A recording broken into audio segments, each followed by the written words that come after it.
Yes, I'm recording. Good morning, everyone. I'm Yvette Cabrera, the president of NAHJ. I want to welcome our NAHJ members who are with us here today, as well as NAHJ staff, and of course, our board members. First off, I want to turn the call over to Blanca, who's going to do a roll call. Good morning, everyone. Second. Hey, Yvette Cabrera, Here. Arelis Hernandez, Present. McNally Torres. McNally. Here. Okay, Adriana Chavira, Here. Luis Joel Mendez Gonzalez, Presente. Jamie Stockwell, Here. David is not on yet. Melissa Makaya, Here. Nanette Sosa, Here. and Blanca Rios. I'm here. And just making note of the people who are not present are Marilyn Garatex, Dunya Alvid, Julio Cesar Chavez, Alwin Lopez, Johnny Cordova, Valerie Mia Juarez, Christy Fajardo, and our student rep, Brenda Elizondo. And our guests are David Peña, our executive director, Nora Lopez, our ex officio, and our members from Tapis Media, JC, Pepe, and Ivan Briones. Daniel. Perfect. Thank you, We Blanca. have a quorum. Yes. Thank you, Blanca. We do have we've had a couple board members with some personal emergencies and also work, but we will have a couple hopefully joining us a little later in the meeting. But yes, we do have a quorum. I just want to say a couple things before we get to the first item on the agenda, which is the approval of the minutes. We've had a very busy quarter. I'm very proud of the work that the NAHJ staff and the board has been doing behind the scenes. What the members probably have seen on social media have been our student summits, which I just wanted to note in February, with the help of our chapters in New York and Los Angeles, our staff pulled off our first two regional summits for our emerging journalists. One was at Columbia University in New York City, and the other was at USC in Los Angeles. And just one point there, it was a lot of work to put these summits together. And we did one of them in the middle of a storm in Los Angeles, and the students still came out. And the one point I just wanted to make there is that even though it does take a huge effort to pull these summits off, the reaction that I saw from the students in attendance of being able to connect with journalists that they admire, people that they learn from, people like Steve Badia from the Los Angeles Times, who always does amazing presentations on narrative writing workshops. That was, to me, very well worth the effort. And so I just want to thank everyone who poured time and energy into those.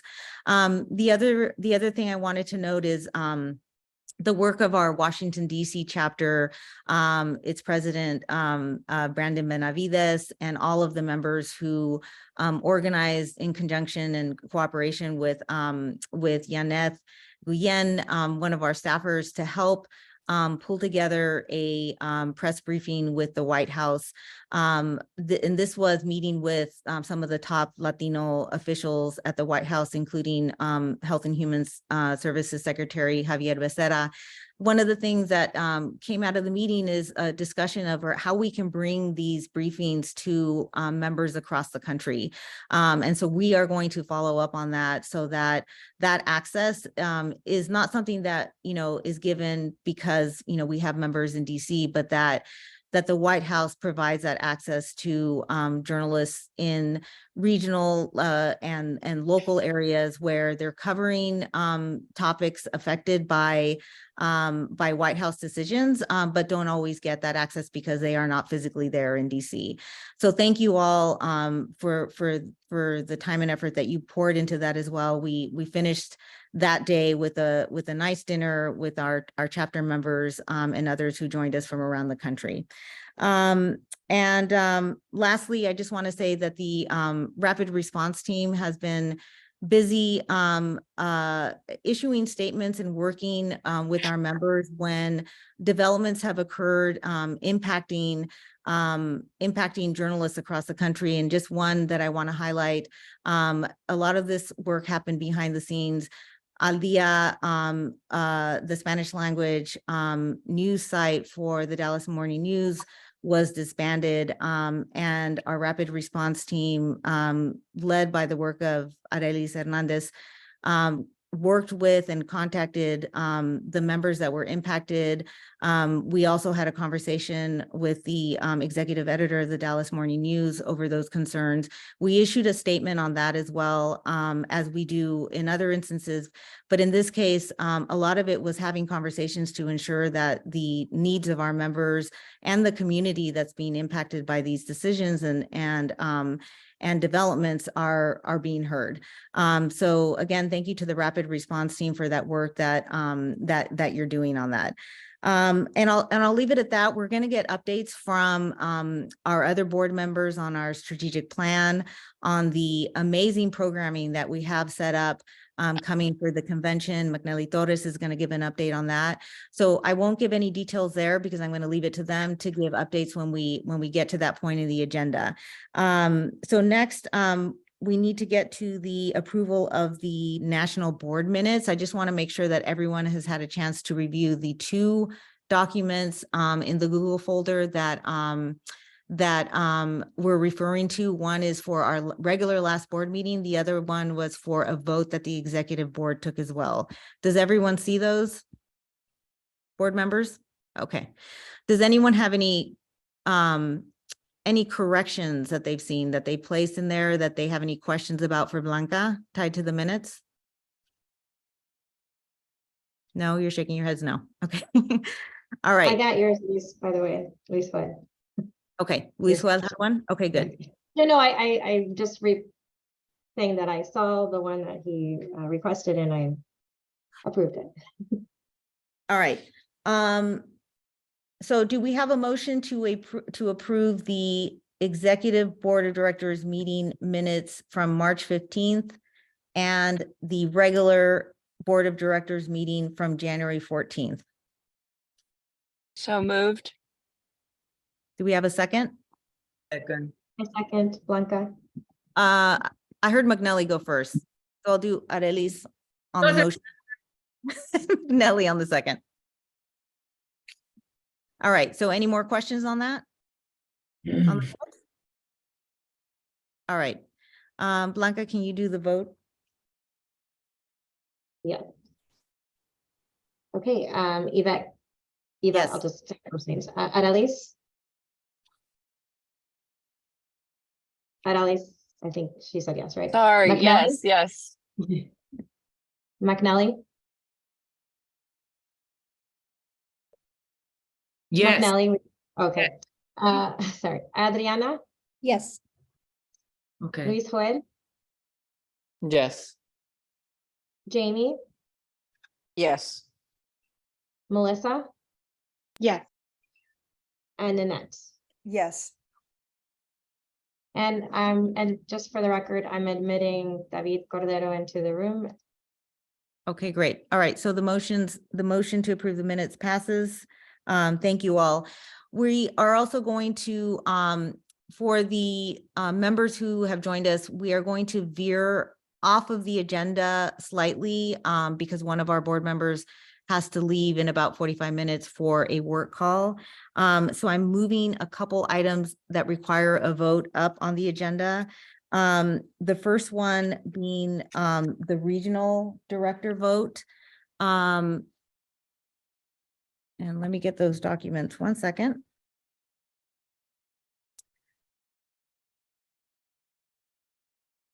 All right. The regional director vote is tied to one of our regional directors, Valerie Mia Juarez, moved out of her region.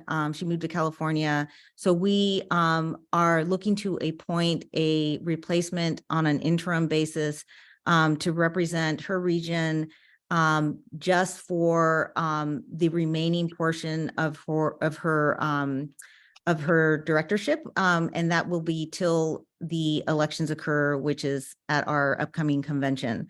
And so the person that we have willing to serve in that appointed position is Diana Gutierrez, who is an anchor reporter with WISN 12 in Milwaukee, Wisconsin. And the board has her documents, her resume, her statement of interest. And then Elwin Lopez is stepping down from her regional position, and she has put forth Damia Bonmati, who is a news correspondent for Telemundo based in Florida, to serve on an interim basis for her position. So the board, has everyone had a chance to review those documents, and do you have any questions on either of them? Yo leí ya el resumen y la carta de Diana, Sí. pero como mencioné, aún Damián, al menos al momento de verificar la carpeta, no había Sí. sometido su carta de interés. Lo acaba de someter esta mañana. ¿Lo pudiste ver? I'm No lo sorry. voy a leer ahora entonces, rapidito. I'm sorry, did I cut someone off? Who was Yeah. talking? Can we open the chat? Because like right now, I don't know if you guys are hearing me and I can't even put a message saying, hey, you know, can you people hear me? Because we don't have the chat open. No, we are keeping the chat closed until the public comment portion. But McNally, you can message us on Slack, but we can hear you now. McNally, Yeah, are you there, McNally? Yeah, I'm done talking. The end. Okay. All right, anyone, does anyone else have any questions or comments on the documents tied to the regional director interim candidates?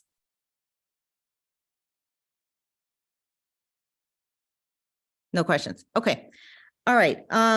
So why don't we vote on these separately? Do we have a motion to appoint Diana Gutierrez to replace Valerie Mia Juarez? I would like to motion to appoint Diana Gutierrez to replace Valerie Mia Juarez as Region 6 Director. And personally, I'm really excited about her. Thank you.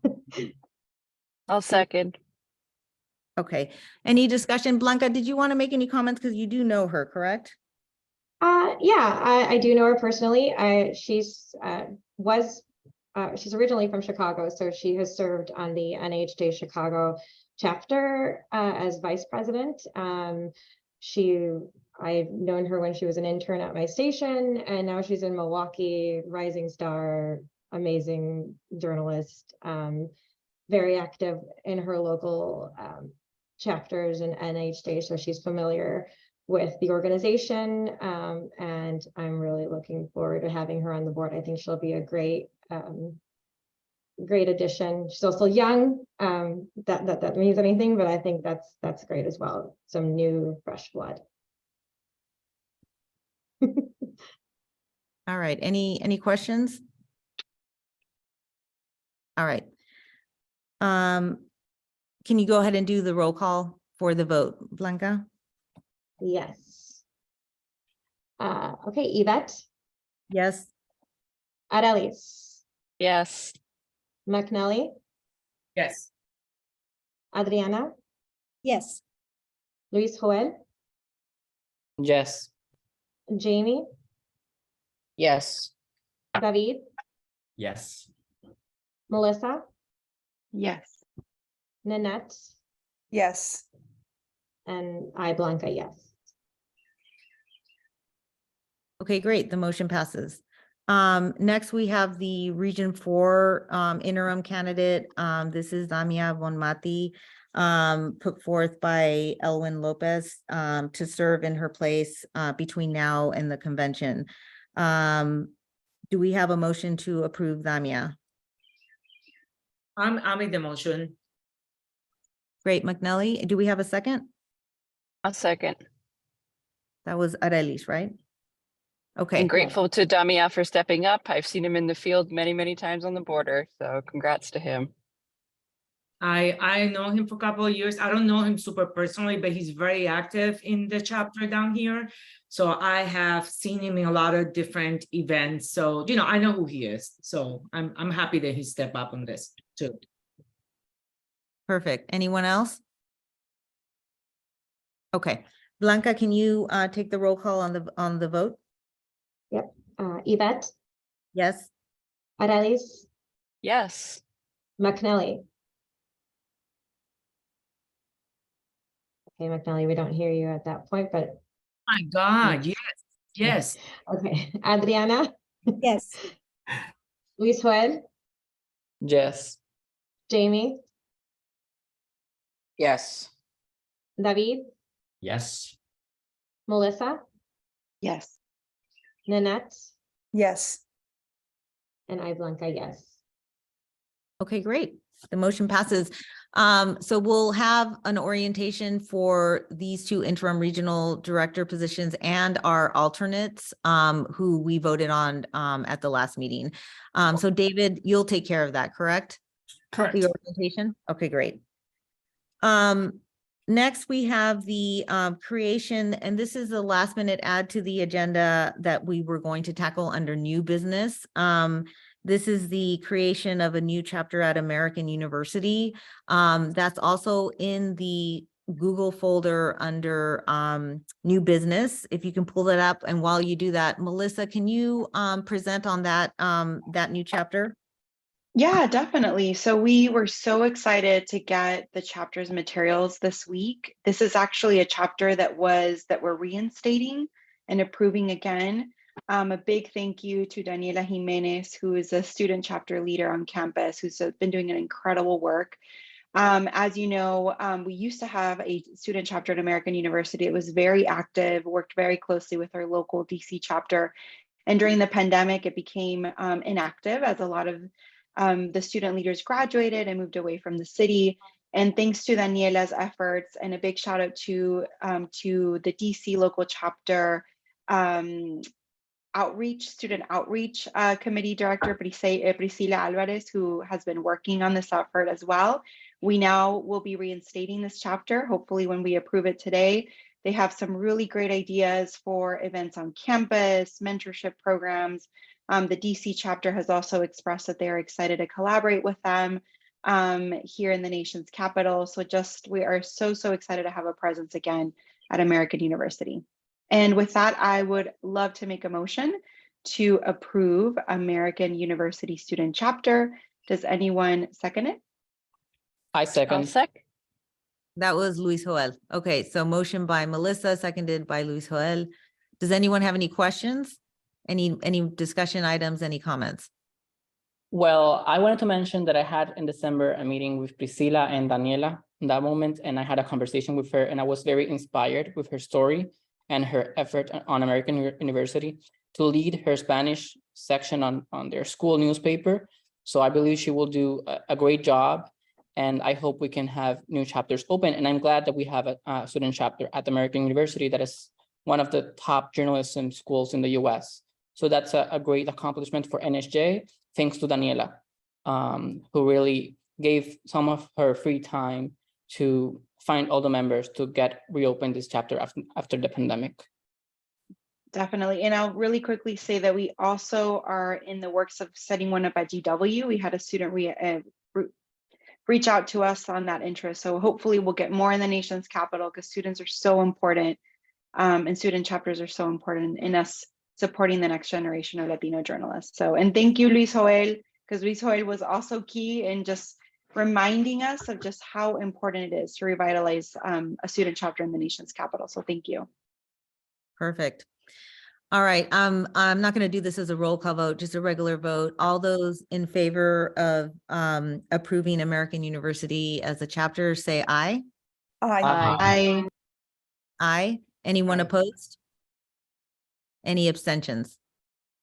All right, the motion passes.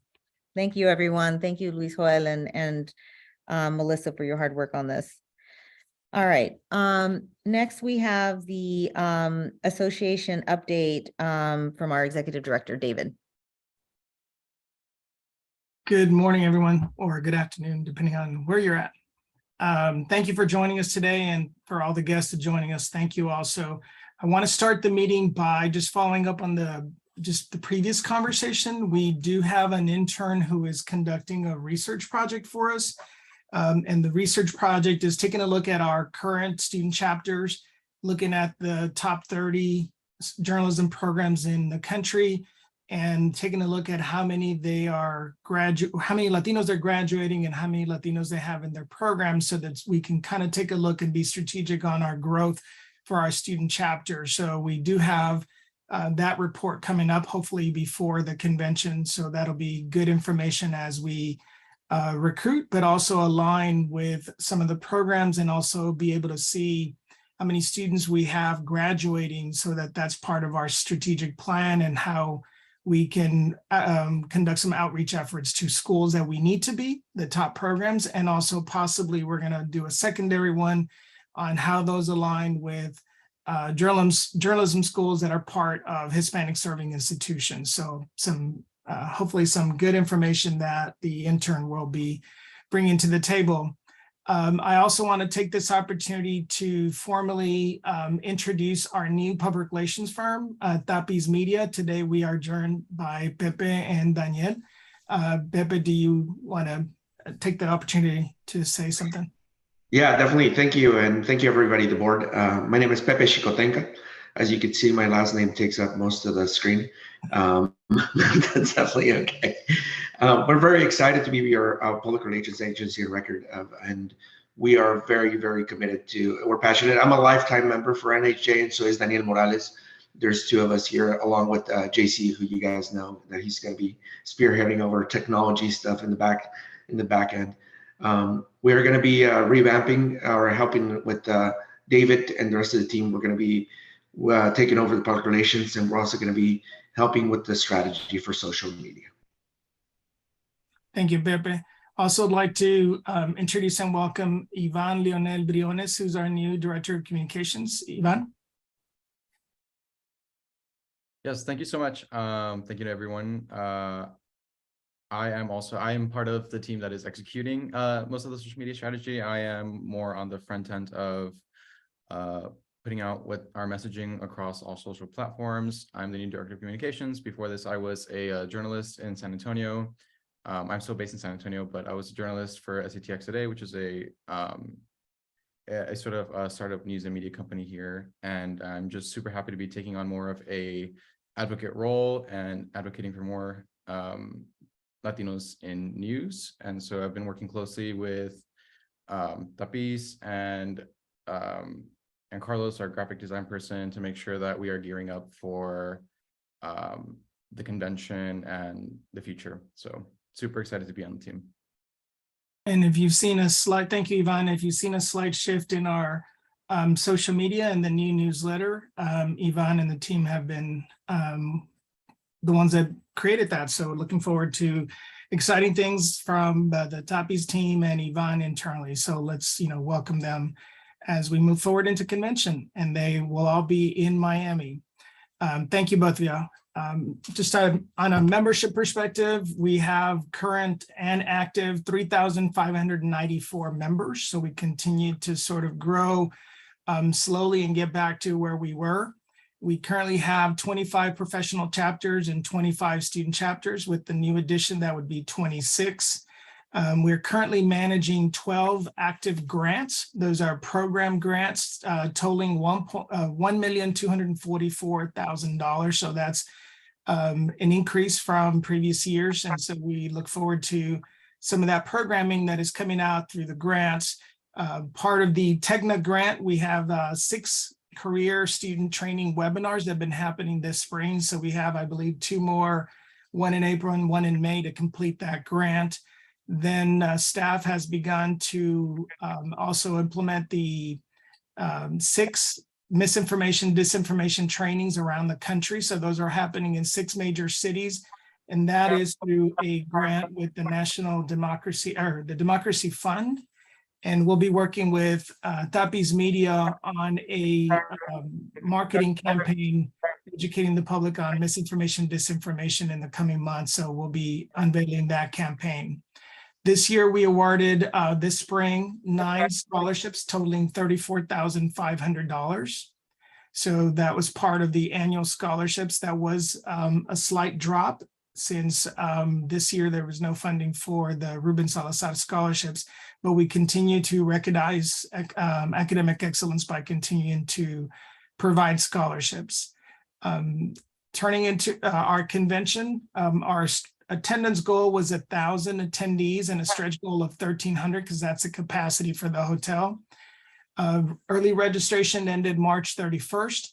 So we had 402 members registered during early bird, and we have 220 company registrations. So for a total right now attendance or registrations as of April 1st, we have 622. So that's a great number to be at. That is an increase from previous years. So we're excited about the attendance. Registration revenue was $66,000 as of March 31st.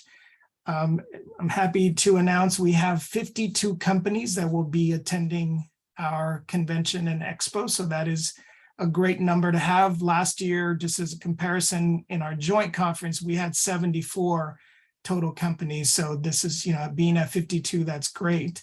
So total revenue as of today for sponsorships is $825,900. With all that information of the companies registering, some of the sort of good, bad news is that we have sold out on our booths at our expo. We're kind of verifying and solidifying so that see if there's anybody that has decided to not come or reduce so that we can kind of sell those extra booths that we have. All the member-led workshops have been already assigned. Staff is just verifying biographies and photos. So those are the 48 workshops that McNelly, Brandon, and David Cordero worked on as a committee in the last couple of months. Have done an amazing job just inviting, because that totals probably, I'd say close to about 170, 180 journalists through all those workshops and panels. So that's the exciting part. We do have a few of the luncheons still available for sponsorship, but all the sponsored led workshops, those are 15 workshops on top of the 48 that are corporate led. Those have been all sold. The Intercontinental Hotel, which is our host hotel, has sold out. The Hyatt Hotel, which is our overflow corporate hotel, has sold out. And we are working on another contract for another overflow hotel that we'll be announcing this week via our website. So if you have friends that have not registered or made their reservations, please this week, ask them to make their reservations. A few reminders from sort of dates that you all need to keep in mind, both as board and attendees. The pre-convention trainings start on July 11th, which is a Tuesday. That's the IRE training, the News Leader Association training, and a sideline training. I believe registration either closed this weekend or if it may still be open over the weekend for those, but we have limited seating for our members. That's on Tuesday, July 11th. That's also the day the exhibitors arrive. That's the day the board arrives. Then on Wednesday, July 12th is the official first day of the convention. So registration opens that day. The expo opens that day. The board of directors will be meeting that day from 9 to 1 with a working lunch.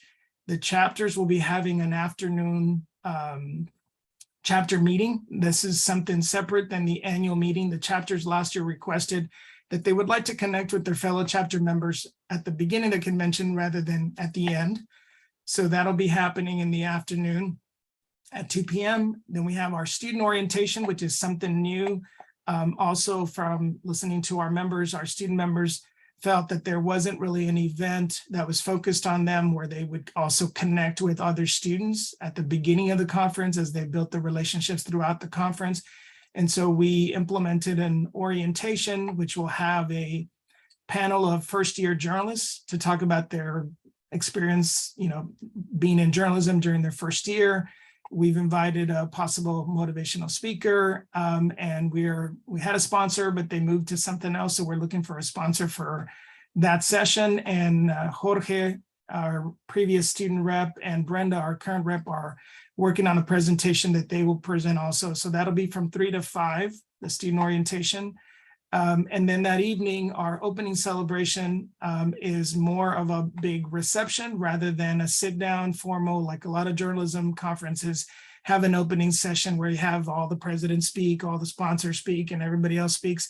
Due to space, we could not hold an opening session because the big ballroom is being used for the expo. So we're just calling it an opening celebration, which is more of a reception at the Hyatt on Wednesday evening from 6:30 to 8:30. And then Thursday, July 13th is the first full day of programming.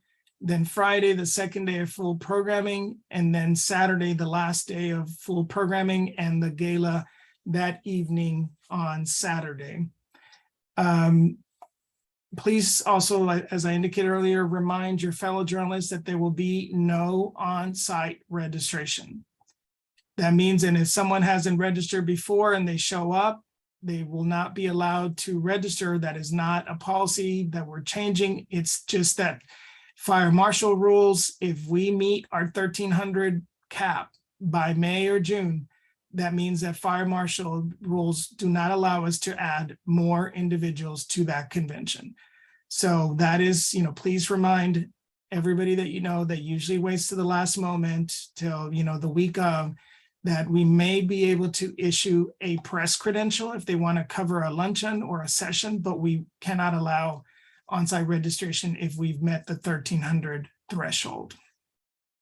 I'm happy to announce that we are also having a lot of support for hardship assistance scholarships. So we do have General Motors graciously, last year they gave us $5,000 to help the students from Puerto Rico attend the convention. This year they increased their support, even though due to budget issues, they will not be able to attend the convention, but they did provide us $20,000 for us to help our members, our regular members and students attend the convention. So that is, a great support. TEGNA is also supporting us, Intelligent Partnerships, Fox Corporation, and then we have a couple other private citizens and members who have also supported the scholarship program. And I believe, Yvonne, was that opened up on Friday, or will it be opening up on Monday, the application process? For the hardship assistance? I Yes. believe it's already open. It's been pushed out on social media and will be continued to be pushed out over until I believe the deadline is in May, early May. Okay, and that includes some $500 flight reimbursement assistance, registration for professionals, which is $275, and registration for students at $125. And then we've got 8 scholarships that are specific to only for students coming from California. So it's some great support from our members. I believe it's total is going to be probably like almost $40,000 in staff support. We did have already 4 scholarships that were already issued. The ESPN through the Pedro Gomez Foundation provided $10,000 for 4 full scholarships to attend the convention. And then we'll have also 4 additional scholarships that we're offering that are full scholarships through the Fox Corporation. It looks like Arelis has her hand raised, a question. Yes, with some of the student hardship scholarships, there was a stipulation that the students be US citizens. And I'm just wondering if we're offering similar opportunities to students who have DACA or are undocumented. Would they be eligible for the other hardship? And this is a question coming from San Antonio region. As of right now, the larger sponsors, there's just US citizens, but I know the California ones, those are actually open to anybody, which is the registration scholarships. Any other questions on the convention or the scholarships? How are you doing on time, Arelis? Looking at the clock regarding the vote tied to the budget adjustment. David, if you can get to that next, and also the corporate resolutions before Arelis leaves. Okay. So I'll transition to the, so the great news is that there's a lot of traction and support for our convention and our programs. One of the challenges, as you all know, is that there is some trepidation on our sponsors' part because they're having to make budget adjustments due to the economy, and also because of layoffs that individual companies are apprehensive about certain parts of our programming. One example is that we only have one, probably two sponsors who are actually going to be having receptions. So due to the layoffs, some of the companies are kind of leery about, throwing parties when they're having to lay off employees. And so part of that, and looking at also our space and the limitations of our hotel, and we're trying to be really creative and where we're having events and what the limitations, I had to go back and look at our budget projection for the convention. And so one of the adjustments I'm asking the board today is to make a $454,000 budget adjustment as part of our projected income for the convention. Part of that is our presenting sponsor came in slightly less than we were hoping.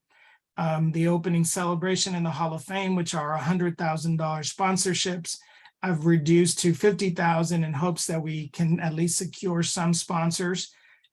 We have waived the space sponsorship for the day trainings that we have with IRE and NLA. We've had to remove some space that we usually sell, like the bookstore, in order to sell more booths. The photo walk and visual installation were new sponsorships that there's been no interest.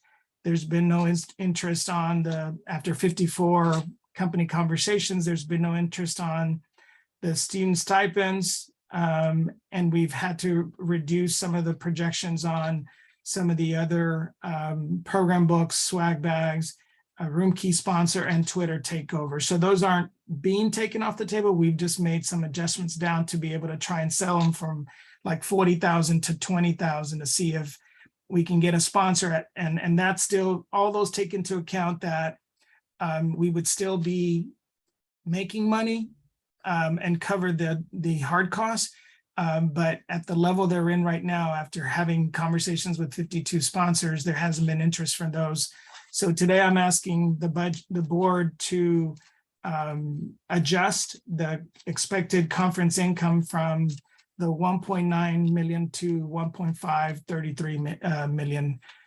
So it's a $454,500 budget adjustment on the convention expected income. Questions? So in the document that you gave us, David, I see the 1.9, the original 1.9 and the adjustment downward. I can't see the new proposed number, the 1.5. I didn't include there. What I did is on the same line, I believe that the 1.9 across was the 454.5 adjustment. So. Okay. Yeah. So to your question, I didn't include the net new adjusted income. So it'd just be 1.987 minus 454.5 is 1.53302. Can you add that when we're done with the meeting, just so that we have it in the record, so that it's clear to anyone who looks at this document? Okay, no problem. Does anyone have any questions? All right. Well, a lot of these things are out of our control, especially the economy. So I think it's better to adjust it now so that we're clear going in how much revenue, a more realistic expectation for the revenue. Marilyn's not here, but she has been following all this closely, working with David to make sure that we're tightening in other places. So it's just good for all of us to keep that in mind when we're spending the money. So so thank you, David. Does anyone else have any other questions, any clarification questions? McNally has her hand up. McNally, sorry, go ahead, McNally. You guys hearing me? Yes. Yeah, I I am pretty sure this is happening across the board in the nation with everything, with the layoffs, with the economy, the jurors of, what's going to happen in the near future. And I think that is a good attitude and mentality to start tightening the budget and being conservative, fiscally conservative about these things, because there are things that we cannot control. And, people coming to the conference, those are things that we cannot control. And the overspending on unnecessary things, I think moving forward, we need to have a discussion about what has worked, what has not worked, and what is really waste of money, that we can tighten it up and really, if you have a budget to eat chicken, you don't get lobster. That's all I'm gonna say. Thank you. The end. Adriana, go ahead. Hi, good morning. I'm sorry I'm off camera, but I just want to let you know that some professors are not allowed to attend the convention because it is in Florida. Some states, such as California, has approved or has said that they will not approve travel to certain states.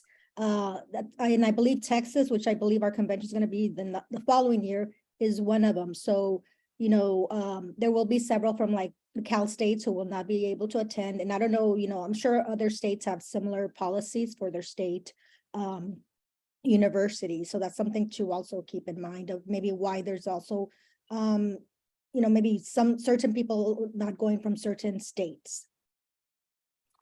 Thank you, Adriana, for, it is true that is a policy of California and goes back all the way to the marriage fights on gay marriage. I think for this year, which is interesting, is that our numbers aren't quite reflecting that. Right now, the largest number of early bird registrations, I believe it was 58, was from California, like 40 from Texas, and another like 40 from Florida. So interesting that, the numbers, I don't know if there are professors or not that may impact the attendance, but I know from early bird registration, the largest registration number was not the home state, but Florida has the largest early bird registrations. Did you have a follow-up, Adriana? Oh, no, I'm sorry. Okay, sorry. Yeah, so the number, I look at all those things in the sort of the states and registration, the two numbers where I want to increase the numbers. One is from Florida and surrounding states because they are within driving distance, but also on the student side, I believe we had 70 some students registered. And so I want to get that up to at least 150. And our goal would be from the state of Florida, a lot of those universities that we're partnering with. So just kind of a little bit of insight on those numbers. Okay, great. All right. So do we have a motion to approve the adjusted 2023 budget? I made a motion. Okay, McNally, do we have a second? I'll second. Sorry. Who was that? That was me, but then I don't know who else came after. Okay, I heard you at least. All right, so we'll put you down for that one. All right, Blanca, can you do the roll call on this one? Yes. Okay, Yvette, Yes. Arelis, Yes. McNally, Yes. Adriana, Yes. Luis Joel, Yes. Jamie. Is Jamie still on? Jamie, are you able to hear us? I'll get back to her. I am, yes, David? sorry. Oh, I was having trouble sorry. Got unmuting, it. yes. David, Yes. Melissa, Yes. Nanette, Yes. and I, Blanca, yes. All right, the motion passes. Great. Next on the agenda is the corporate resolutions, which are also in the Google folder. David, that's also you, and we can circle back to any other operational updates that you might have, but if you can go through the corporate resolutions so that the board is aware of each one. Okay, perfect. And I'll be quick. So these are annually as an association, we had begun last year to implement resolutions formalizing some of the decisions that we're making. So this is really the resolution designating UBS as our financial services. They handle our investment. That they've been our investment firm. This just sort of solidifies in case they need designation of, did we officially vote at them as the investment firm? So that's the first resolution. The second resolution is Greenwalt CPAs has been our CPA firm for over probably more than 5 years. They will start their formal audit that we have annually the beginning of May. This is a resolution that are putting forth again, stating that they are our firm. I will be making a formal recommendation that we not continue with them just from a good accounting principles, because after the whole Arthur Anderson, it's recommended that an accounting firm be formal no more than 3 years. We've had this firm for more than 5 years, going on, I believe, 6 or 7 this year. But it's too close to, they're the ones that helped us with the merger from California. And so I'd like to utilize them this last time to close out our 990 for California, or 990 for DC. So it's just reaffirming them as our CPA firm. Wells Fargo has been our banking institution. It's reaffirming them as our financial institution. And lastly, it's, I think, reaffirming the resolution that the executive board provided in me being the representative of the organization and having the authorization to enter into contracts. So those are the 4 resolutions that I'd like for the board to consider and approve today.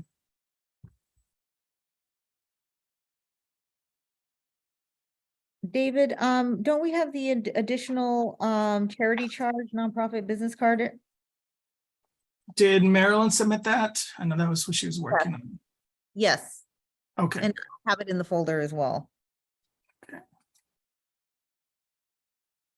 So this is a policy that last year we had an initial discussion on creating a policy on gifts that we receive or companies that we receive sponsorship from. And the policy lays out all sorts of avenues for us to accept money, whether it's a donation of a car, donation of stock, direct sponsorship, and as to who do we accept sponsorships from. Oh, no, David, it's not that one. It's the charity charge nonprofit business card program in place of American Express. That one is, Marilyn was going to present that one. I don't have the details on that one. Okay. I mean, I have an understanding of what it is, but Marilyn was negotiating that, and it was providing, is it the one providing the chapter cards? Yes, if you want, we can hold off on voting on that one since she's not here. Yeah, because she's been negotiating that one, but it's sort of taking a look at financially how we can streamline. Right now, the chapters call Yaneth, and she has to pay for the chapter's expenses whenever they're going to do a reception or something. And it was finding a different way for us to provide virtual cards for the chapters to be able to pay for those expenses without having to go through Yaneth and having a limit on their cards, is how I understand that policy. But Marilyn took on that task to negotiate that contract. Okay, and it might be different than the one that we had originally discussed. This was in place of the American Express card. Yeah, we're not ready for that discussion. Okay. Yeah. All right. So board, disregard that one in the Google folder. It would just be the 1, 2, 3, 4 that David just reviewed. So it's the bank resolution, the corporate resolution, the CPA audit resolution, and the CPA investment resolution, correct? Correct. Okay. Does anyone have any questions on those? And we've approved these in the past. We approved a set this past year, correct, David? Correct. These were approved last year. It's just that one of the institutions asked that it have the date of 2023. So that's why we're reaffirming these resolutions and updating them, because also when we last voted, I believe it was during Nora's term. And so this needs to have Yvette and Marilyn as the individuals signing off on these resolutions. Okay, Does anyone have any questions? Okay. Do we need to name each of them when we approve them, or can we approve them all together? Since they have been previously approved, and if there's no other questions, they can be approved all in group. Okay. All right. So do we have a motion to approve the 4 corporate resolutions that David has presented here?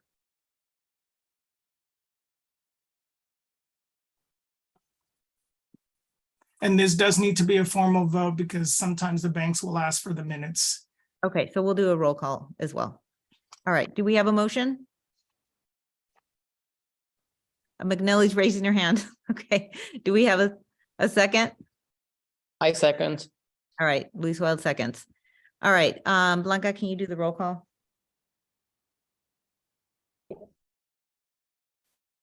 Yvette, Yes. Arelis, Yes. McNally, Yes. Adriana, Yes. Luis Joel, Yes. Jamie, Yes. David, Yes. Melissa, Yes. Nanette, Yes. and I, Blanca, yes. Okay. All right. The motion passes. Thank you. Arelis, you have to jump off. We think we barely made it under the wire there for you. Yeah, I gotta go see this 94-year-old woman, guys. So I will see you all later. Thank you. Okay. Thank you. You Um, are David, do you have anything else on your operational update? The only other thing that is part of the sort of financial infrastructure changes that I've sort of implemented, a lot of sort of streamlining, we are transitioning out of our current bookkeeper CPA who's been with us for 12 years. She's part-time. We've grown enough that we need a full-time person.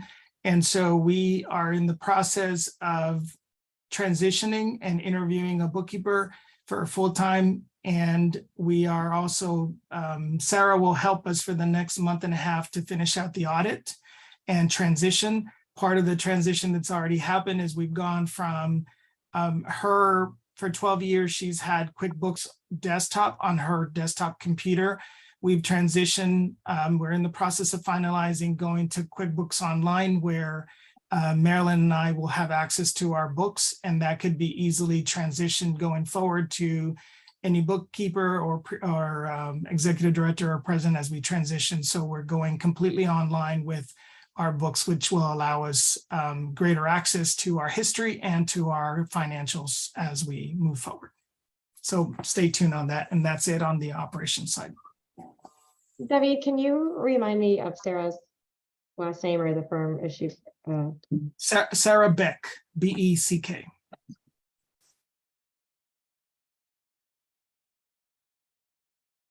Sorry, I was muted. Okay, so David, on Marilyn's presentation, because she's unable to be here, did you want to share any details there, or and if she does join us later, I can have her present from some of the documents, but do you have anything that you wanted to share tied to her financial update? I think probably the only thing that I would like to share is that on our financial status on our bank, we currently have $1,982,000 in the bank. Of part of that, the $1.2 million is restricted grant monies. So that's probably the biggest thing that I wanted to share. A lot of the other stuff that she was going to share with some of her findings, her investment committee that is going to be coming along, and then some of the changes that she and I have taken a look at implementing. One of those being is that this coming week, we'll be signing the contract with a travel agency that will be handling all our travel. Part of that is so that we don't, before, as you all, when we went to the to the board meeting and to the convention, you all had to submit your tickets and an expense form, and we had to reimburse you and all that. What we're trying to do here with the travel agency is that you will be able to make your flight arrangements directly with the travel agency. They will be a credit card on file, and you'll be able to book your flight without having to send us any kind of other documentation, since the only challenge is that because of the economy and situation in the summer, the budget that was approved was $500 per board member to travel to convention. What Marilyn wanted to pose to you all was, do you all think that it's necessary to push it up to 600, which would need a board vote to adjust the budget? Or do you think that because some board members won't be attending, and it may average out that some may be 600 or 500, that was the question on the table. Is right now it's up to $500 per flight. And so if you're trying to book a flight and it comes out to, let's say, $675, the travel agency can use your personal card and the card on record to process your request. But if it's $500, then it would come back to me to either request. So we wanted some guidance on to leave the 500 that was budgeted, with the caveat that if it would have to come back to me for approval, or that we would across the board request that it be $600. That's part of what Marilyn was going to ask today. I had mentioned to Marilyn that I'm fine leaving it at your discretion as you look at the numbers of the RSVPs for the board members. So in other words, if we have 2 members that are going to show up virtually or call in and not attend in person, then yes, we'll have a little bit more of a buffer in the budget to adjust for slightly higher tickets for some people that are traveling further. And that way we can leave the cap at 500 and then have you adjust it based on how many people are attending. What do others think? I agree with that, and I think some of us are also trying to get our employers to pay too, so there's that factor too as well, right? I know not everybody can do that, but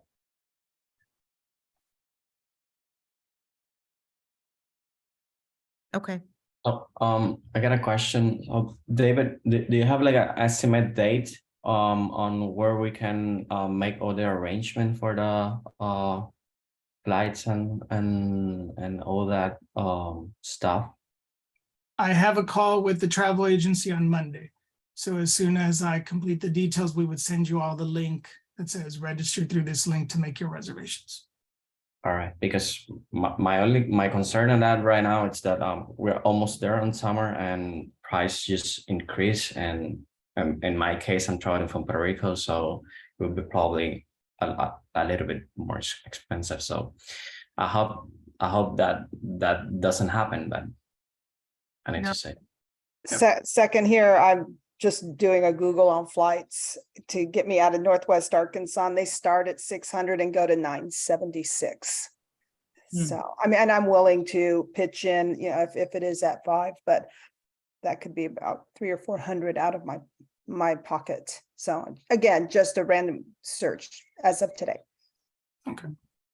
Yeah, everything's super expensive right now. So yes, I'm glad you have the meeting, and we should all get on top of that as soon as we get approval. So yeah. Okay. All I'll let you know this week, and if there's any delay for any reason, then I'll also let you know that there'll be a delay. But my hope is that we do have a link by this week.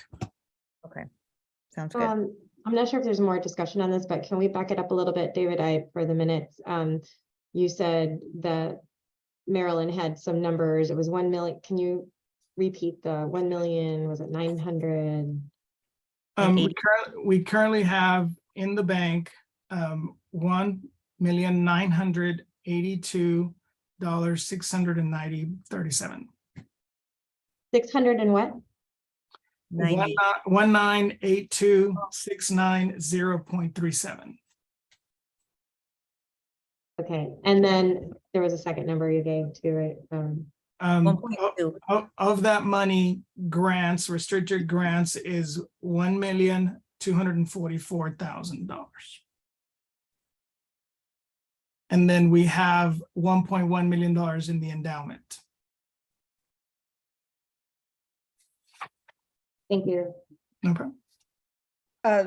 Hand raise here. David, as you researched the possibility of including a travel agency, can something be mentioned along the lines of, for example, in this situation, Northwest Arkansas, there are surrounding airports, and maybe for others as well, depending on their locations. I could leave out, for example, Tulsa, or out of Missouri, or out of Little Rock, to do a drive to a location that would be less expensive. Is maybe some wording along those lines, if it could be added in an effort to save money on the airfare. So the travel agency, so it's an online search, just like if you went to any airline. So you can choose whichever cities you're trying to figure out the cost. If you need assistance from a travel agent, they charge us $15 to hand over the phone, but there is that option that if you can't find and you need assistance, that you can ask for. And then if it's any changes subsequent to booking your flight, you can do them online and they can help you with, and there is no cost for change. If you do it yourself, it's $15 if you $25 if you do it through there, so that you have a human being that is the option. But it would be just like any search that you do with the airlines. You can search, different cities to see if there's changes, different times, different dates. Okay, thank you. No problem. We're just trying to kind of assist you also, that way you all can, it's streamlined. You don't have to use your credit cards. There's no reimbursements.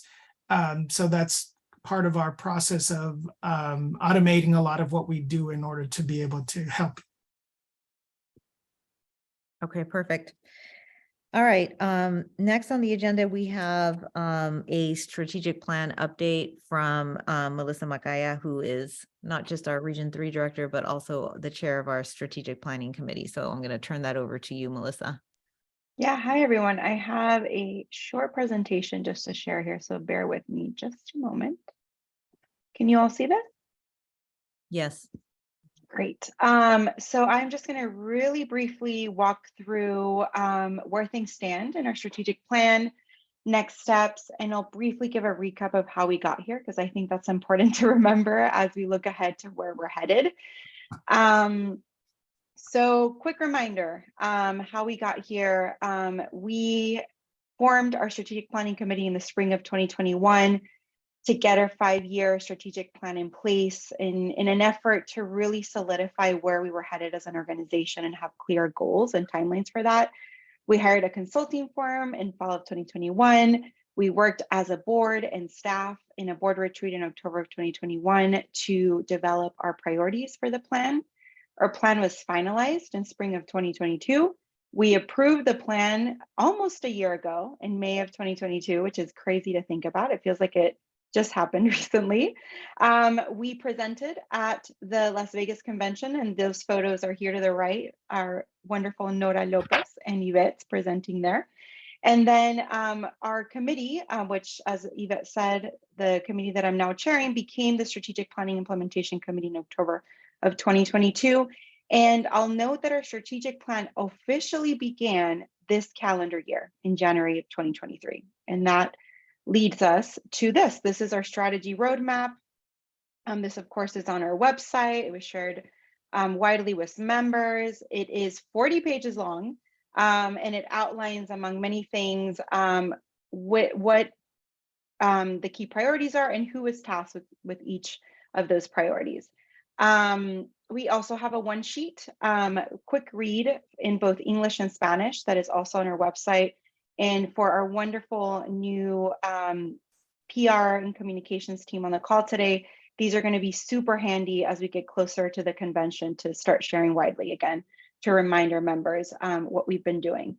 Our committee, these are our members that are currently on the committee. We also are always on the lookout for other board members that are interested in getting involved, and NHJ members, local members that want to be a part of this process. We're always encouraging their participation. And essentially what our committee was set up for is to help guide, track, and support now the implementation of this plan alongside our board and staff, and really serve as a resource as we continue with this 5-year process. So where things stand, our wonderful executive director, David Peña, finalized the implementation plan in March of 2023. He's also been working on a tracking spreadsheet, and I'm going to turn it over to him in just a bit to just briefly give us an overview of that. but we really are looking to now take what this implementation plan is and in a further breakdown of what the goals are going to look like and a timeline of that. This spring, we've also been on the lookout for a strategic plan consultant that is going to serve in a key administrator capacity role to help track what we're doing with the implementation plan and serve as a liaison between your staff, our board, and our committees and task forces, because this is a huge effort. And while our staff and our committee and our board has been working hard on this, we really need that additional person to take this on as their focus on their project. This consultant is going to be paid with a grant that we already have secured as an organization. So that is a process that's ongoing. Another thing that we did earlier this spring is I asked all of the committees and task forces to provide us in writing 3 goals that align with their strategy roadmap and steps to implement them. And the goal behind this was a lot of our committees and task forces were already doing things that were related to our strategic plan. And we wanted to have one place that we could really track those efforts. So we created a spreadsheet doc that we're still, it's a living document essentially that we're updating as our committees continue to move forward with their goals and their steps.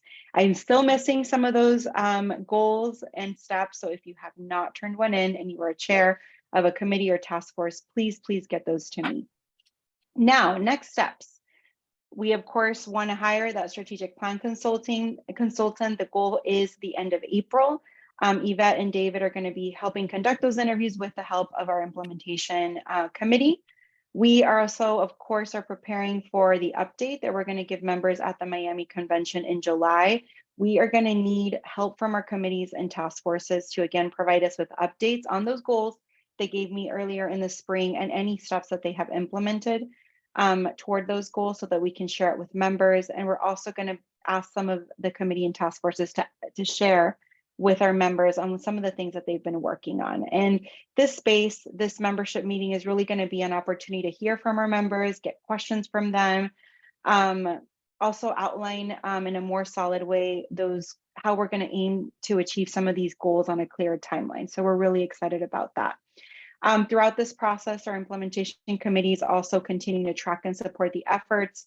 And if any of you on this call or members have ideas in ways that our committee can be of help, please let us know.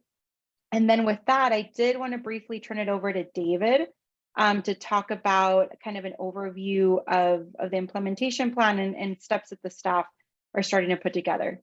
Do you want me to stop sharing my screen, David, or do you just want to talk as I keep the slide up? No, go ahead and I need to share the spreadsheet that I Sounds good. have been working on. Thank you.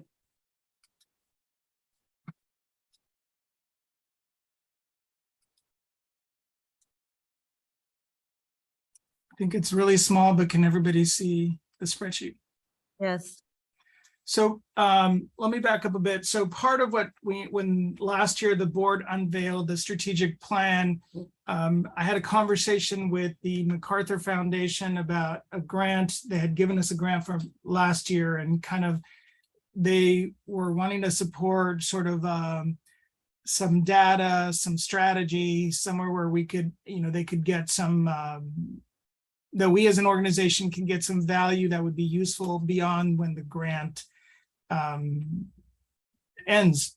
And so that was a 1-year grant that I had secured last year. And the part of the conversation that I was hoping is sort of like, can we renew a grant that it'd be big enough a number that we could hire a full-time organizational strategy consultant to kind of really delve deep into our strategy and implementing it and how we market the accomplishments that we're having and the goals.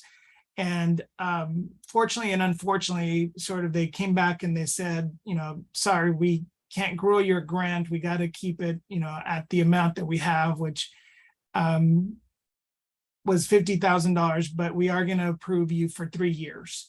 So we got $50,000 for 3 years. So it wasn't enough. So they did approve the data portion, and then they said, and it's up to you all how you want to spend the rest, which then leaves us with about $30,000 for a strategic consultant. So it wasn't the full-time director of strategy and organizational growth.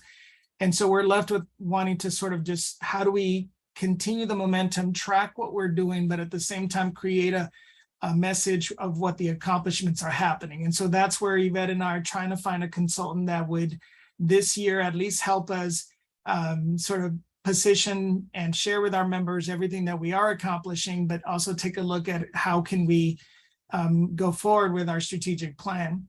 And so to complement that, I created this document that sort of, it's a spreadsheet that kind of for us as staff and a team allows us to take a look at, the priority areas, what are the goals within the priority areas, what programs fall within those priority areas, and then would they be implemented in, year 1, year 2, and then what is the financial allocation?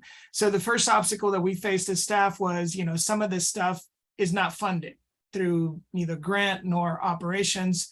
And so we began to sort of look at which are the sort of low-hanging fruits that we are currently implementing and having already accomplished through committees and others. So this is the spreadsheet that we use internally to sort of, what are we doing 2023, 24, 25, 26? What are the staffing requirements, the financial commitment?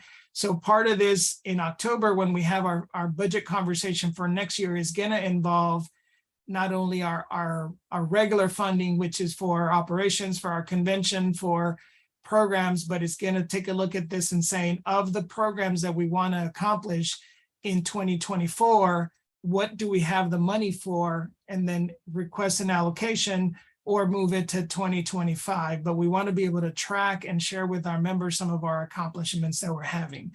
So that's where we find ourselves. And, I definitely, Yvette and I are committed to bringing in someone this month so that they can begin to create a storyline of what we are accomplishing to share with our members. But it's not going to be the deep strategy organizational individual that we were hoping for, because at $30,000, there's just no way we can hire someone at that rate. Questions? Just want to clarify one thing from the historical outline on the plan. We approved the draft strategic plan in last May, and then the final strategic plan at our board meeting at the convention in Vegas. So just wanted to clarify that. Thank you, McNally, for asking the question. Thank and then you, David. Oh, sorry. I was just going to say on the consultant, I mean, obviously the ideal would be to have someone full-time.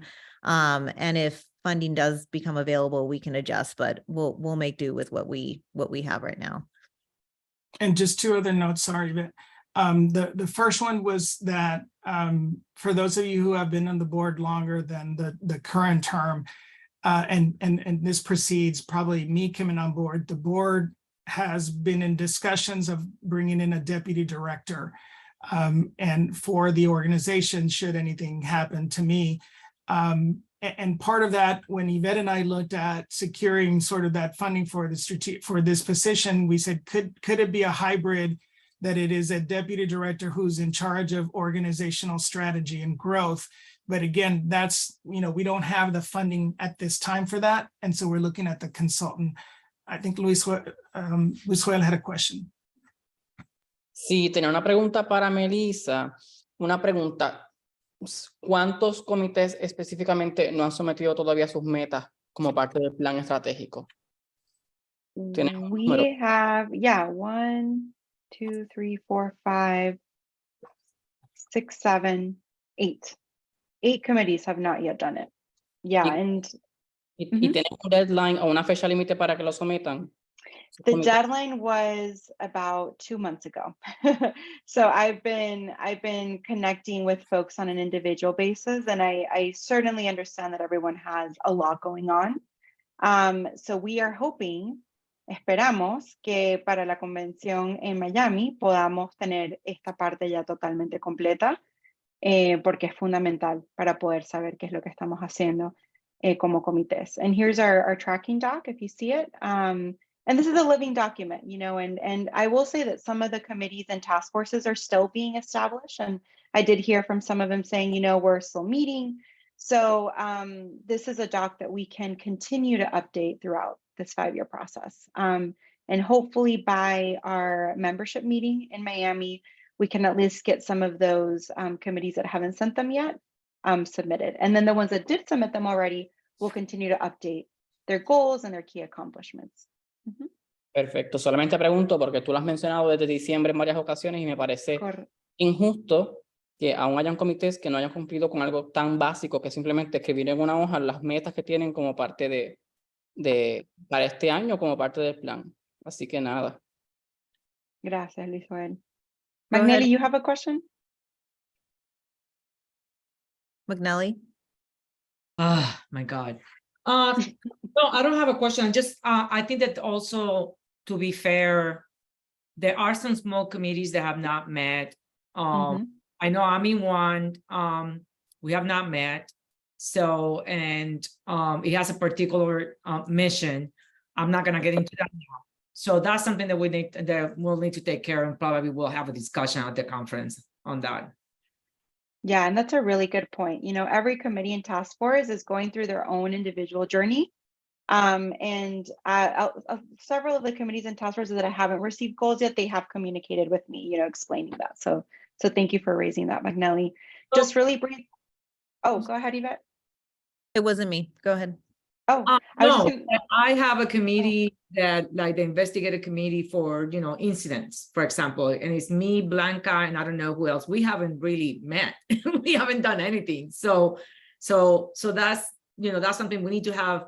We need to have a sit down and a discussion, but we're doing other things that are sort of kind of be related to that. So, and I'm not gonna get into details, but I think that at some point before the conference or at the conference, we'll have a sit down and then we'll be able to get a little act together. But from the other task forces and things that I'm involved, we submitted everything. You did. Thank you so much. Also, let me just add on that one, McNelly, we had discussed that being an ad hoc committee that you come together when it's necessary. So it's really, you know, at this point, like, you could meet to set guidelines for how you would respond to something, but at the time, you know, at the moment, we don't have a need for you to meet. So maybe just add to the document ad hoc goals will be established, you know, in the future. And that way, at least the document reflects sort of the discussions that you're having with Melissa.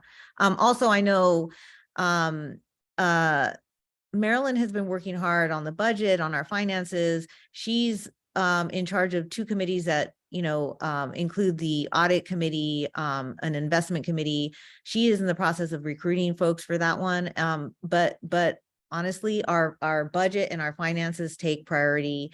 And so, you know, she will get to those. So like Melissa said, you know, we have to set priorities and get to the things that need our attention first and foremost. And then once the committee forms, then we can get the goals from the last remaining committees as well. Definitely. And I encourage you, you know, all of you, I know you're juggling so much. So, you know, stay in communication with me. That's perfectly fine. Say, hey, you know, we're meeting this week or we haven't met yet.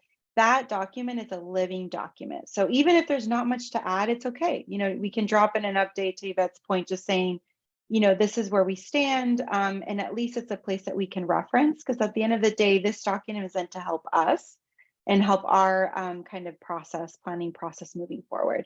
I just wanted to add two more things. We had discussed eventually doing a full Spanish version of our strategic plan. Right now, our one sheet guide is in Spanish, so that is really great, but eventually we were aiming to do that for the full 40+ pages. And another thing that we've heard throughout this process too is just the interest of really doing local engagement events with professional chapters, with student chapters as we move forward in this 5-year process, and just you know, continuing to get their support, their buy-in, and also hearing from people on the ground, our members, which of course are our eyes and ears on what are some of the biggest things that they're facing and opportunities, so that we can continue to incorporate that and have that into consideration as we move forward. Any other questions before we wrap this section? No?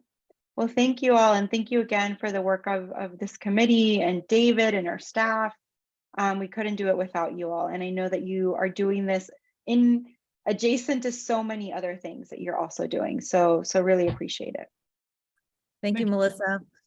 I'm going to turn it over to Luis Joel now, tied to the work of the committees. The committees are comprised of the board members, but we also have an advisory committee, or the ability to create advisory committees that are comprised of both board members and our regular members. Luis Joel and David Cordero co-chair the LGBTQI plus advisory committee, and Luis Joel is going to provide an update because the work that they're doing, especially in advance of the convention being in Florida today, is super important. So he's going to share some of their recommendations. Sí, gracias, Ivette, por cedernos la palabra. Hoy estoy cansado, así que por eso estoy hablando mucho en español, así que me disculpan, mi cabeza no da para hablar en inglés hoy, quiero hablar en español. Así que gracias, como siempre. Como bien saben, el año pasado la Junta de Directores, nosotros aprobamos la creación del Comité LGBTQ, que es un Advisory Committee, como se le conoce en el reglamento, con el objetivo de brindar mayor representación a los miembros que somos tanto latinos como de la comunidad LGBTQ en NAHJ. Como parte de ese comité, una vez se creó, se nos designó a mí y a David Cordero como co-chairs del comité, y también tenemos a Julián Berger y Cristela Guerra, quienes son vice co-chairs del comité electos por nuestros propios miembros. En este comité, desde un principio, nosotros en consenso, es decir, todos los integrantes del comité, decidimos trabajar en 3 metas puntuales. La primera es, o era más bien, organizar y proponer paneles para beneficio de nuestros miembros LGBTQ durante la convención, actualizar nuestro manual de estilo en español y, sobre todo, desarrollar un programa de sensibilización sobre temas que competan a la comunidad LGBTQ para periodistas y estudiantes que pertenezcan a NAHJ. A la fecha, tenemos la dicha de que hemos cumplido ya una de las metas y otras se encuentran en curso. El comité de LGBTQ sometió 3 propuestas de paneles al comité de programación de NAHJ. Afortunadamente, el comité nos aprobó 2 de las 3 propuestas, así que este año el comité LGBTQ va a estar organizando 2 paneles en la convención. Uno se titula Estamos aquí, The Intersection of Latinos and LGBTQ History, y el otro se titula After the Violence, Reporters Understanding Mental Wellness to Better Cover the Humanity of Resilient LGBTQ Communities. El tercer panel que nos aprobó, estamos trabajando o tenemos en mente compartirlo con el staff o el personal de NAHJ para organizarlo de manera de webinar, porque también nos parece un tema interesante. Y estos fueron propuestas que trabajaron nuestros miembros en conjunto. No es que yo y David lo trabajamos, no, sino que todos nuestros miembros se comprometieron a organizarse, a trabajar estas propuestas, sacar de su tiempo en diciembre para elaborarlas, para redactarlas de la mejor manera para que pudiesen ser aprobadas. Y ellos también se encargaron de buscar los panelistas, etcétera. Así que es un esfuerzo en conjunto que todos trabajamos porque estamos comprometidos y comprometidas con el panel. En estos momentos tenemos otra de nuestras metas en curso, que es actualizar el manual de estilo de LGBTQ en español de NAHJ, que todos han visto en algún momento. Nuestra meta es mañana terminar el borrador de ese manual de estilo. Estamos yendo término por término, actualizando cada una de esas palabras, porque sabemos que todos los años cambian las maneras en las que nos referimos a los diferentes fenómenos, a las diferentes experiencias que tenemos como miembros de la comunidad LGBTQ, así que actualizar ese manual de estilo, que si no me equivoco, hace 4 años que no se actualiza, pues súper importante para nosotros como asociación. El objetivo es tener ya el manual actualizado para antes de nuestra convención, mínimamente de manera digital, para que entonces todos puedan tener acceso a él. Y el editor de ese manual, una vez los miembros de ese grupo de trabajo lo terminen, va a ser David Cordero, quien va a editar el manual de estilo y va a fact-check que todo lo que se escribe ahí está apropiadamente escrito y apropiadamente definido. Durante el transcurso del año, una vez terminemos entonces de trabajar o de actualizar el manual de estilo, entonces nos vamos a enfocar en nuestra última meta, que es desarrollar este programa de sensibilización, que es un poco más complejo, pero estamos intentando trabajar las metas una por una para completarlas, porque quizás sean pocas metas, pero lo importante es cumplir cada una de ellas, no dejarlas a mitad o a medias. Es el objetivo del comité. Así que ese es un resumen breve de lo que hemos estado llevando a cabo. Y antes de terminar, pues quisiera reconocer el esfuerzo de los miembros del comité que han estado reunión tras reunión con nosotros trabajando mano a mano, que son Marisa Sasso, Cristela Guerra, Julián Berger, David Cordero, Andrea García, Ligia Navarro, Andrés Martínez, Alan del Rocha, Adam Rhodes, Juan Pablo López y este servidor. Son las personas que han estado reunión tras reunión conectados y están involucrados con las iniciativas para poder en sacar a flote nuestras metas. Así que te cedo la palabra a David por si desea añadir algo adicional. Hola a todos. Gracias. ¿Puedo preguntar algo nomás antes? Porque para el segundo meta del manual de estilo, ¿nomás va a ser en español o en español y en inglés? En español. Nomás en español. Y el tercer meta era civilización ¿de qué? No entendí. Sí, un programa de sensibilización. Sí, sensibilización para estudiantes y periodistas en la asociación sobre temas LGBTQ. Gracias. Claro. David.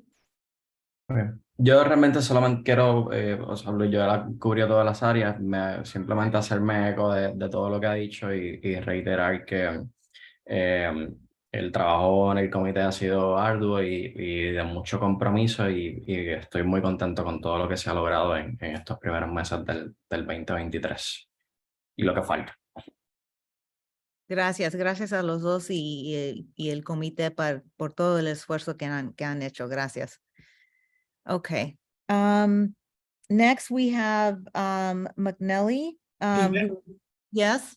Sorry, I just wanted to add that Luis Joel and the committee have also been working with the National Gay Lesbian Journalists Association as part of this translation of that guide. So it's in partnership with one of our fellow organizations. Perfect.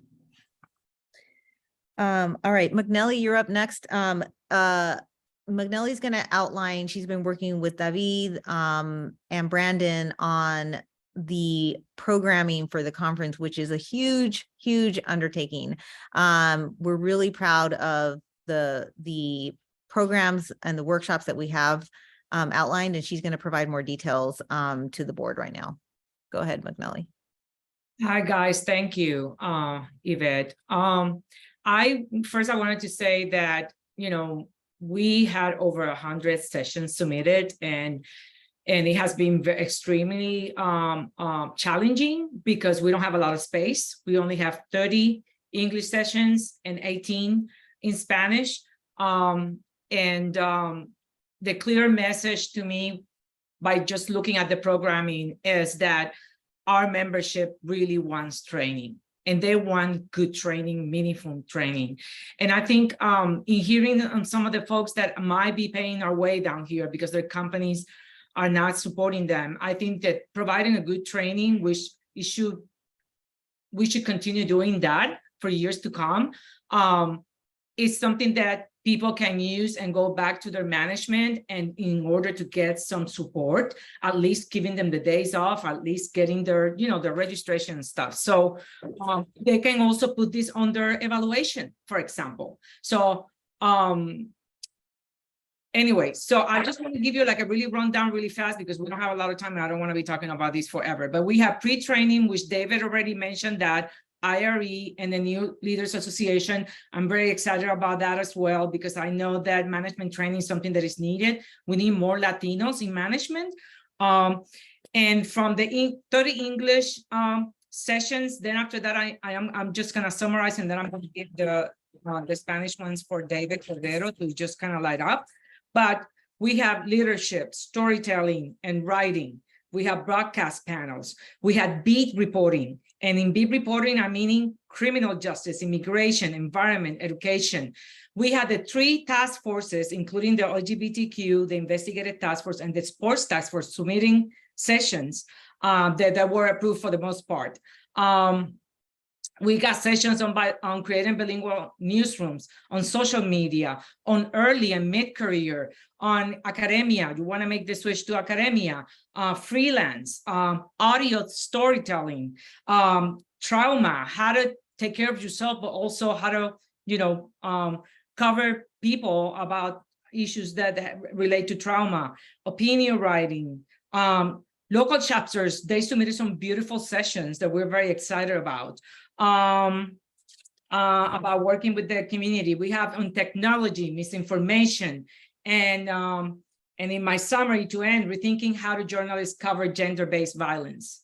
And in the Spanish, we have some really interesting stuff too, and I'm gonna let David Cordero, but this is a summary, guys, just sort of kind of to give you the outlook of the programming. I have I'm very excited about this programming, and I think that the membership has spoken very loud and clear what they want and they expect on the conference, and we need to work hard. It's been really, it's been a lot of work. I have to give a shout out to Jessica Sherry, NHA staff, and David. It's every time we make a change on something that created more work. So, and then we have people dropping out, and that's more work. And it's been a lot of work. So I am sort of kind of looking forward closing this chapter very soon. So, David Cordero, cógelo. Gracias, Magnelli.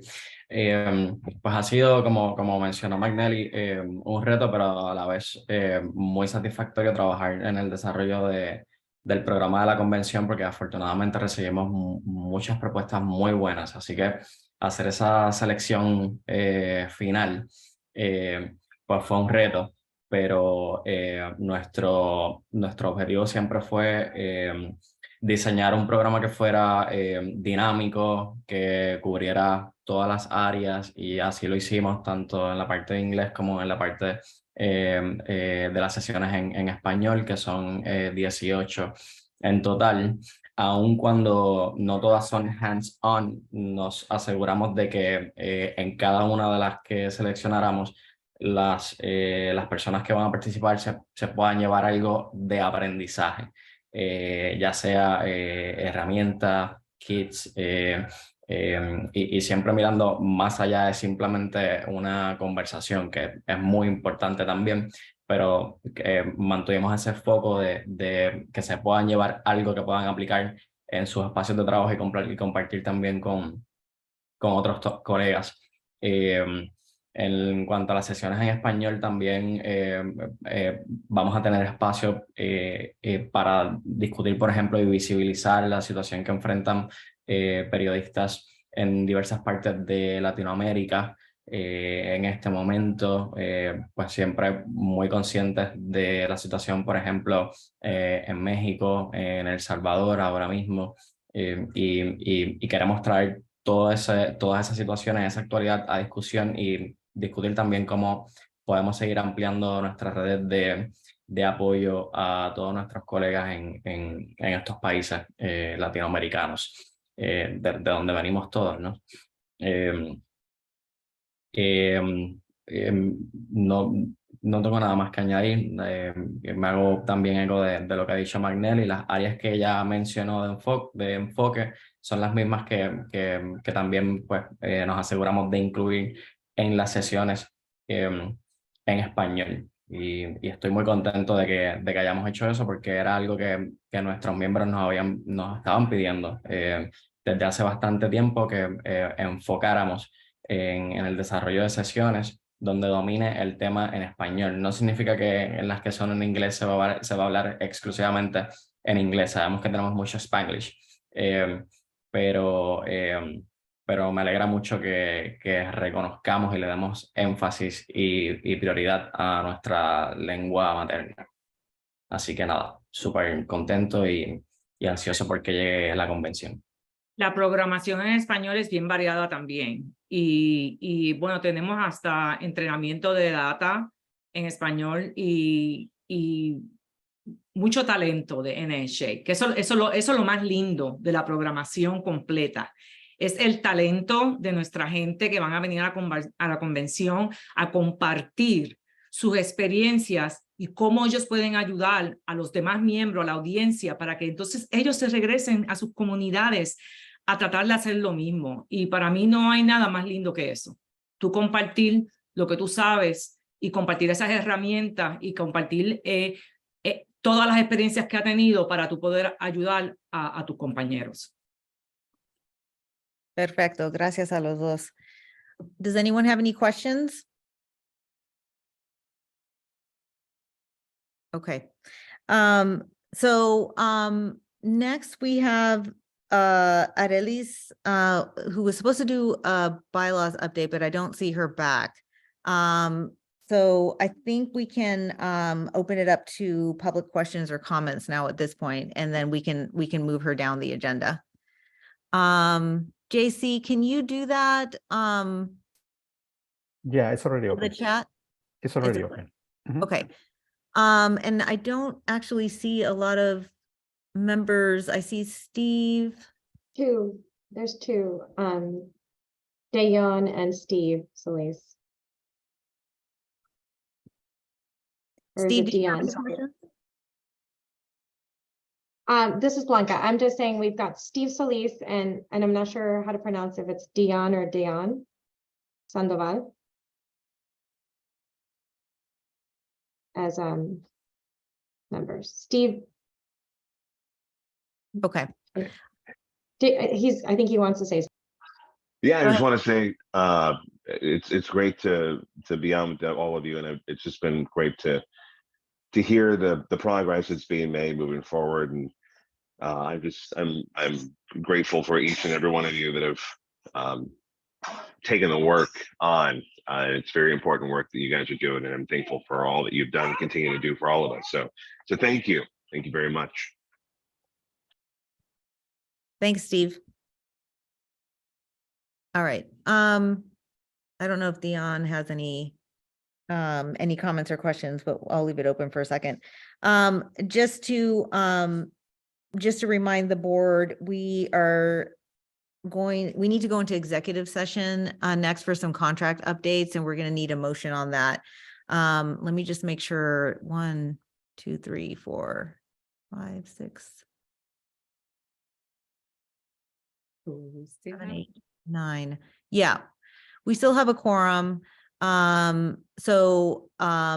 If we don't have any other public comments, then the process would be, we will head into executive session.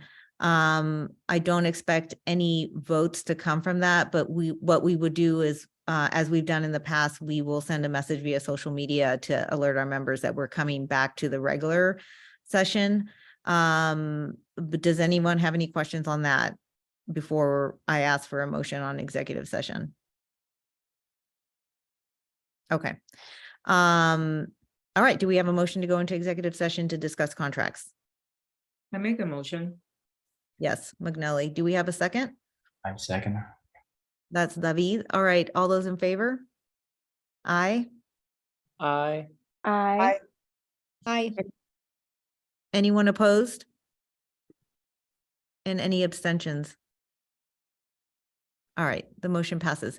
All right, so we're gonna close down this one, and if the board can refer to their email, and I'll drop it in the Slack right now, to the separate link for the executive session for the Zoom. Okay, I'll see you guys soon. Thank you.